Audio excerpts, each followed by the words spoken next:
নামচি আমরা বেড়াতে যাই চার ধাম মন্দির দর্শন করতে।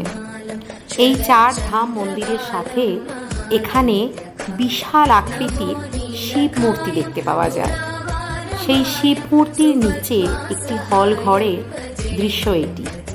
এখানে আমাদের শাস্ত্রের বিভিন্ন কথা কাহিনীকে চিত্রিত করে রাখা আছে বিভিন্ন মূর্তির সাহায্যে। ভীষণ সুন্দর, মনোরম এবং পবিত্র একটি জায়গা মনে হয়। গেলে মন প্রাণ সব শান্ত হয়ে যায়। ভীষণ সুন্দর।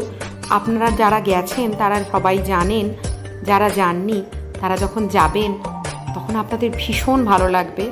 প্রত্যেকটি বিভিন্ন ধরনের কাহিনী এরা মূর্তির আকার দিয়ে দেওয়ালে চিত্রিত করে রেখেছে এবং সেই কাহিনী সম্বন্ধে নিচে লেখাও আছে। আপনারা গেলে অবশ্যই নামচির চার ধামের মন্দিরে এটা দেখে আসবেন।